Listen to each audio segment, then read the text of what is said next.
Hey guys, it's good to see you all here again. LFCarry here, and today we're going to provide you with a comprehensive guide for completing the new VOW of the Disciple raid in Destiny 2.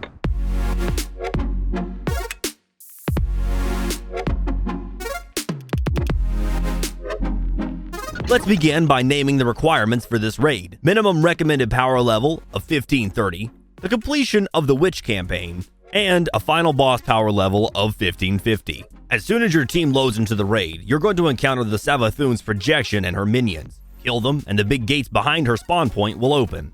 Hop on your sparrows and continue onward until you see a hovering platform. You're going to want to stay close to it or be on this platform for it to move. If you run too far away from the platform, you're going to get stacks of Pervading Darkness debuff. If you get 7 stacks of this debuff, your vision will be limited. At 8 stacks, you will be blinded. And if you're unlucky enough to get all 10 stacks, you'll be insta-killed. The stacks can be lowered by getting closer to the platform you're escorting. As you push the payload, you will come across 3 checkpoints where your team will have to defeat Knowledge Bearers, the big scorn enemies with 3 yellow bars of HP. Killing them will also prevent the debuff from picking up. As soon as you defeat the Knowledge Bearers, there's going to be a bunch of orange glowing objects that will spawn. You must collect them and bring them back to the platform. Each teammate can carry up to 3 of these fonts. Picking up 1 gives you the buff Heightened Knowledge, 2 gives you Brimming Knowledge, and if you pick up 3, it will give you the Overflowing Knowledge. Storing the fonts on the payload also clears the stacks of the Pervading Darkness debuff. Once all of the fonts have been collected, the payload will continue moving. The faster you collect enough fonts, the faster you'll be able to progress to the next checkpoint. Rinse and repeat until you get your first main encounter called Acquisition. The first thing your team is going to want to do is get to know the 27 symbols. You can name them however you'd like, but the goal here is to be able to tell them apart.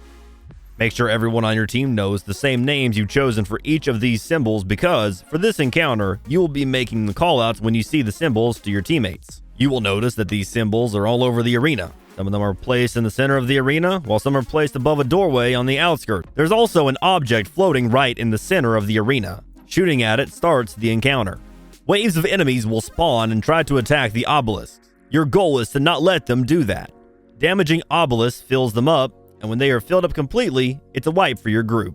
So, don't let the enemy attack the obelisk. Try not to shoot at them yourselves either. The obelisk fills gradually even if they're not being damaged. The damage only speeds up the process. Each obelisk will have a totem next to it. Shoot at the crux located above the obelisk to make the symbol appear on the totems. To reveal the first symbol on the totem, you must kill one ad. The first symbol is always the one that has the traveler on it, or the pyramid. They correspond to the left or the right side of the large room you're fighting in. Once one of them lights up, that's where a taken knight called Disciple's Compass will spawn. Go to that side of the room, find and defeat the knight to reveal the second symbol on the totem. The second symbol will tell you which of the doors on the outskirts will be opened. To actually open the door, you must shoot at the same crux that started the encounter. Going through the open doors and inside a room reveals the third symbol. Once inside the room, enemies will spawn, including 2 scorn with yellow health bars called Glyph Keepers. There are also 2 symbols in the room. One on the left is light and the one on the right is dark. The third symbol on the totem in the main room will tell you which Glyph Keeper you're supposed to kill. Once defeated, they spawn another symbol above.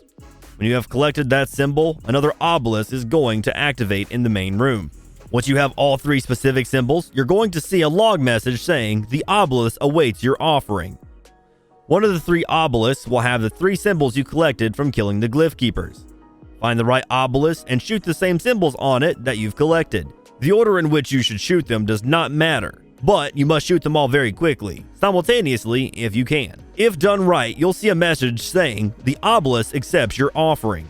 If done wrong, the message will say, the obelisk rejects your offering. Remember, you will only get a couple of attempts at it before the obelisk fills up completely and your team wipes. To sum up, the first crystal shows in which part of the room you'll find the compass enemy. The second symbol shows which door you will open.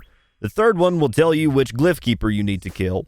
Do that 3 times. Get the 3 symbols, then locate the obelisk which has the same 3 symbols on it. Shoot them in quick succession. Repeat this process for each of the obelisks and the encounter is complete. Encounter 2, the Caretaker. There's going to be a boss who will appear in the center of the arena. The boss will slowly move to one of the obelisks. In order to successfully complete this encounter, you're going to need to split your team into the following roles. Ad clears. Their main focus will be killing the ads. Stunners. Their role will be keeping the boss stunned. Seekers. They will be tasked with entering rooms and finding the sigils. You want to send in one person at a time who will grab the 3 sigils and escape. One extra seeker will have to stay outside the room because in order to let someone out of the room, the doors can only be opened from the outside. The way it's going to work is once one of the seekers leaves the room carrying 1 to 3 sigils, the second seeker instantly goes inside. Meanwhile, the first and third seekers are shooting the sigils on the obelisk they collected.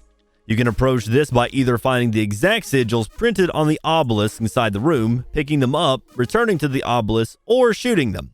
Or you can go inside the room and collect any 3 sigils you can find, memorize which ones you picked up, and then shoot them on the obelisk. Inside those rooms, you will face an increasing amount of enemies, including taken wizards. You don't have to kill them, you can just avoid them to get the sigils faster. Besides, stacks of the pervading darkness debuff will keep adding the longer you spend in a room. Furthermore, if you shoot the wrong sigils on the obelisk or do it too slow, your seeker must return to one of the rooms and collect the sigils again. As long as a team of stunners continues to successfully stun the boss, you can potentially fail at this stage a couple of times without wiping. This process needs to be done 3 times so that all 9 sigils are successfully shot. You will move to the second phase, which is the damage phase. The DPS is dealt with when standing on one of 3 platforms placed above the obelisk. The active one will be highlighted in yellow. The first platform will be the one the boss was moving to, either the left or the right one. The second one is the middle, and the third one is the opposite of the first.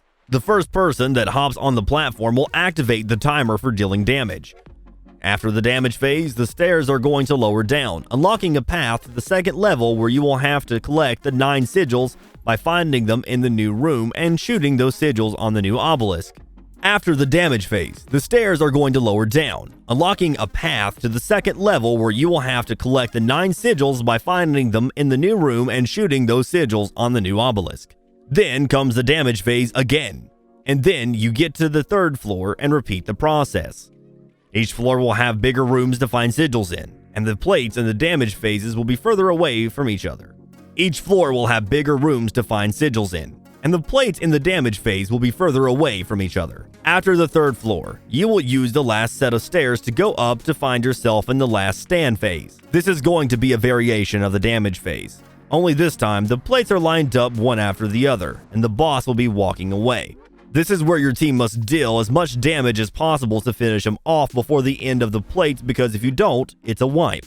To make it work, you're going to need at least 2 guardians carrying divinity. Someone needs to have perfected outbreak for that high primary DPS in case you run out of ammo. You're going to burn through ammo very quickly, so having someone with a special finisher that drops ammo for killing ads is a big plus. You'll need the second guy with the divinity in case the first one runs out of ammo.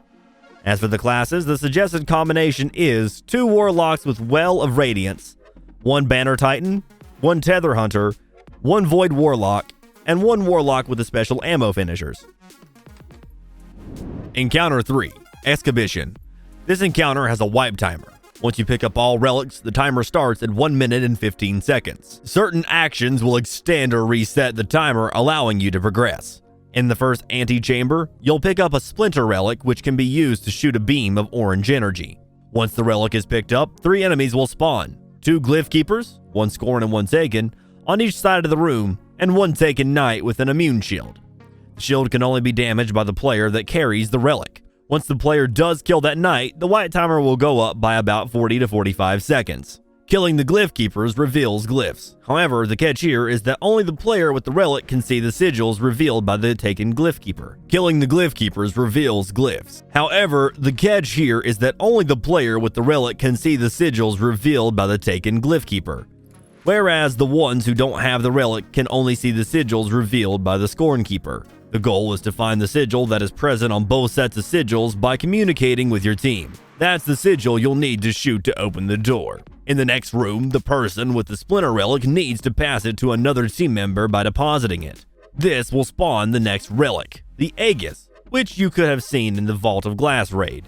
The player with Aegis can create a dome shield by pressing the block button. The dome can cleanse the darkness debuff off the teammates, and this is important because in the second room, the entire team will constantly be getting the pervasive darkness debuff.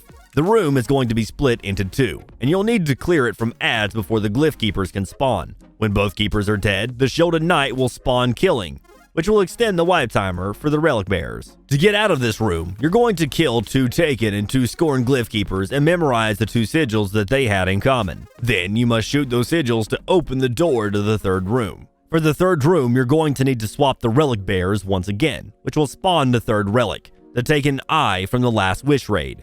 This relic can be used to shoot at enemies, but also pressing the grenade button while holding it performs a cleansing. In the third room, you'll encounter a new type of enemy, the Taken Bliss. They make other adds immune to damage. So, the person with the Taking Eye relic will need to come up to the Taken Blights and press the button to cleanse. This will destroy the Blights and let the team safely deal damage to the enemies. Apart from that, the goal in this room is the same as in the previous one. Kill the adds to spawn the glyph keepers. Kill them and determine the common sigils and shoot them to open the door. No matter what you do not drop the relics. If one of your teammates drops a relic to say, help the team by using their weapon, they won't be able to pick the relic back up. Someone else will have to come back for it, pick it up, and deposit it. Before your team gets to the final encounter, you will have to go through a jumping puzzle. As you keep jumping from platform to platform that goes up, you will face a group of adds. You must locate a specific group of adds that has a disciple centurion among them and kill it so that more platforms can appear. Final encounter, Rhulk, Disciple of the Witness. If you made it this far, congratulations. The most difficult battle of the raid is ahead of you, so brace yourself. When you first make it to the final battle arena, there's going to be a shield that will prevent you from getting to the boss. Be careful and do not roll or dodge into it because the shield may push you off the arena. The first thing that's going to happen is a giant pillar will appear above the boss. As that happens, your team will immediately start getting the stacks of pervading darkness. Remember, when you get 10 of those, you wipe out. So, the goal here is to destroy the big shards as fast as possible. The player that deals the last bit of damage will get a buff called Leeching Force. This is going to activate the glyph phase. 2 more pillars will appear, but they won't apply stacks of pervading darkness debuff. Also, the person with the Leeching Force can actually pass it to another player. To do that, they must stand on the giant black square in the middle that shows the gift symbol with someone who does not have the buff. Then, they must break one of the 2 pillars, and this will make the buff transfer from one player to another. You're going to want to have one person with the Force Leech buff stand on the glyph with 2 players who don't have the buff and destroy the 2 pillars in the distance. This will result in the 2 players getting the buff and the person who originally had it losing it. Destroying both pillars will also spawn adds and glyph keepers. The boss will periodically shoot lasers. Whoever has the Leeching Force buff should actually jump into the laser, which will change the buff to another one called Emanating Force. This will let them go through the barrier. Inside, you will find 6 smaller totems, 3 on the left and 3 on the right. Name them respectively like this: L1, L2, L3, and R1, R2, and R3. The L1 totem is the closest totem to you on the left side, and L3 is the farthest away from you on the left side. The same designation applies to the totems on the right. You must kill the glyph keepers. Doing so will reveal 3 glyphs on the closest pillars on both sides. You must communicate with each other and find the totem that has the matching glyphs with the pillars on the same side. Then, have the players with the Emanating Force go through the barrier and deposit the glyph into that correct totem. A good strategy for this would be splitting the team into 2, one for each side. Remember that one team won't see the glyphs that the other team sees, so communication is key. On every deposit, the pillar with the glyphs on it switches, going from one side to another and moving further back. Remember to share the Leeching Force buff with the teammates before each deposit. As you keep depositing into the right totems, the shield will continue to shrink, allowing you to advance deeper into the arena. On each shrink, the boss will spawn the dark shard above its head, just like in the beginning, and you will have to destroy it the same way you did so before. If you do it wrong and don't deposit it into the correct totems in time, the final dark shard will be immune to damage and will mean a full wipe. Once you scale the staircase, you will enter a considerably more compact arena and face the boss personally. You will also notice the totems placed in the corner of the arena with symbols on them. They're always the same one, so you can refer to this image to memorize them. The boss will actively try to charge at you. The direction of the charge will be highlighted before the actual dash, so your team should have enough time to react and jump or dodge away from the danger. Another of Rhulk's attacks is an AoE one. He shoots out several beams at the same time, and you need to be fast enough to place yourself in between those beams. After several of these attacks, the boss will drop his glaive, which will transform into a darkness pillar. Once that happens, the pillar can be damaged. As soon as someone damages the pillar, they will get the same leeching force buff. At the same time, a symbol is going to appear next to the boss. The person with leeching will not be able to see it, however. Next, the person with leeching must jump into one of the boss's beams. When he does, that attack gets the emanating force buff. Then the team will tell that person which of the totems they should go to deposit the buff. This will reveal a weak spot on the boss. Have the team deal enough damage to that spot and break it. Make sure that only one person gets the buff at a time, because if someone else gets it, the glyph for the first person to have the buff will become invalid. If they come up and then try to deposit to the wrong, or outdated we should say, totem, they will die instantly. Then the whole process must be repeated 4 times. After the 4th weak spot on the boss is destroyed, the real DPS phase will be initiated. During this phase, the boss will start walking around his glaive and be vulnerable to damage. Your team must deal as much damage as possible while avoiding his attacks at the same time. After enough damage has been dealt, the boss will become immune to damage and you will return to the glyph phase, and repeat it. You will have to get to the damage phase 3 times and deal enough damage during those phases to progress to the final stand. In this phase, the boss will be using his attack combination non-stop. On top of that, your entire team will start getting stacks of Pervading Darkness debuff. So, you must deplete the last chunk of Rhulk's health pool fast enough or your entire team will wipe. Well, that does it for the Vow of the Disciple raid. We hope you've enjoyed this guide. If you need help with any of the Destiny 2 content, remember, LFCarry is always available and ready to give you a hand at overcoming the most difficult activities in the game. Playing through the Witch Queen campaign and activities is more fun and rewarding with a team of awesome pro players who always have your back and know their way around the game. Let us know how you found each encounter in this raid in the comments below. If you're interested in future content from Destiny 2, be sure to subscribe to our channel to be the first to know when the new video gets out.